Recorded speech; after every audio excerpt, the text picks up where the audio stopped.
Hello বন্ধুরা, আপনাদের সকলকে নতুন একটি ভিডিওতে স্বাগত জানাই। বন্ধুরা, আপনাদের 1 অক্টোবর থেকে আপনাদের যে সমস্ত ব্যাংক রয়েছে সেই সমস্ত ব্যাংকের আপনাদের এবার মিনিমাম ব্যালেন্স রাখার যে নিয়ম, সেই ব্যালেন্স রাখার নিয়ম আপনাদের পরিবর্তন হচ্ছে।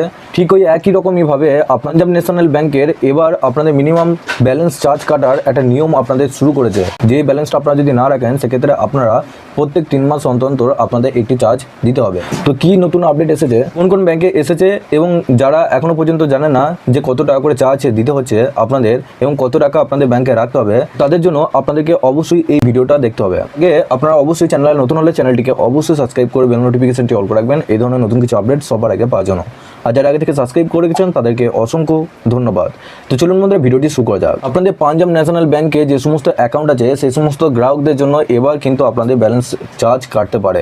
দেশের অন্যতম জনপ্রিয় ব্যাংক পাঞ্জাব ন্যাশনাল ব্যাংক এবার তাদের সেভিংস অ্যাকাউন্টে মিনিমাম ব্যালেন্স থেকে শুরু করে আপনাদের cheque, demand draft, locker charge ইত্যাদি ক্ষেত্রে নিয়মে বদল আনছে।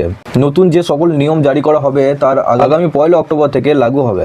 নতুন নিয়ম অনুযায়ী বিভিন্ন ক্ষেত্রে চার্জে পরিবর্তন আসতে চলেছে। পাঞ্জাব ন্যাশনাল ব্যাংকের মত, জনপ্রিয় রাষ্ট্রায়ত্ত ব্যাংকটি এবার তাদের সেভিংস অ্যাকাউন্টে মিনিমাম ব্যালেন্স মেনটেন করার নির্দেশ দিয়েছে গ্রাহকদের। এই নিয়ম অনুসারে যদি তা মেনটেনেন্ট না করা হয় তাহলে প্রতি 3 মাস অন্তর চার্জ কাটা হবে বলে জানা হয়েছে।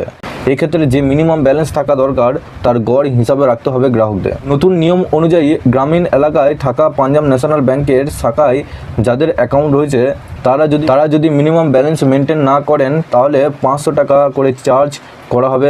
আরবান এলাকায় এই চার্জ হবে দ্বিগুণ, অর্থাৎ 1000 টাকা। অন্যদিকে শহর ও মেট্রো এলাকায় থাকা শাখার গ্রাহকদের এক্ষেত্রে এমন চার্জ হিসেবে নেওয়া হবে 2000 টাকা। তো আপনারা বুঝতে পারছেন আপনাদের নিজেদের এলাকা অনুযায়ী কিন্তু আপনাদের চার্জ কাটা হবে। ডিমান্ড ড্রাফটের চার্জের ক্ষেত্রে এবার সর্বনিম্ন 50 টাকা এবং মোটা টাকার পরিমাণ হলে সেক্ষেত্রে 0.4% আপনাদের চার্জ দিতে হবে। এক্ষেত্রে সর্বোচ্চ 15,000 টাকা পর্যন্ত চার্জ নিতে পারে ব্যাংক। লকার ভাড়ার ক্ষেত্রে গ্রামীণ এলাকার থাকা শাখায় 1000 টাকা, সেমি আরবান এলাকায় 1250 টাকা এবং শহর ও মেট্রো এলাকায় 2000 টাকা করে চার্জ নেওয়া হবে। বর্তমানে রাষ্ট্রায়ত্ত ব্যাংকগুলির মধ্যে অন্যতম জনপ্রিয় ব্যাংক হিসেবে জায়গা করে নিয়েছে পাঞ্জাব ন্যাশনাল ব্যাংক। এক্ষেত্রে এই ব্যাংকের তরফ থেকে কোনো নিয়ম পরিবর্তন আনা হলে তা বিপুল সংখ্যক গ্রাহকদের ওপর প্রভাব ফেলবে। এটাই স্বাভাবিক, যে কারণে এই সকল নিয়মের বিষয়ে আগাম জানা রাখা ভালো।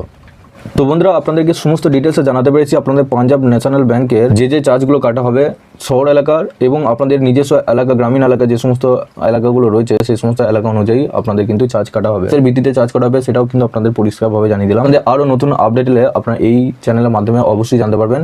তার আগে আপনাদের কাছে একটা রিকোয়েস্ট করবো, চ্যানেলে নতুন হলে চ্যানেলটিকে অবশ্যই সাবস্ক্রাইব করবেন, নোটিফিকেশনটি অল করে রাখবেন এই ধরনের নতুন কিছু আপডেট সবার আগে পাওয়ার জন্য। আর যারা আগে থেকে সাবস্ক্রাইব করে রেখেছেন তাদেরকে অসংখ্য ধন্যবাদ। চলুন বন্ধুরা, পরে ভিডিওতে দেখা হচ্ছে এরকমই নতুন কিছু আপডেট নিয়ে।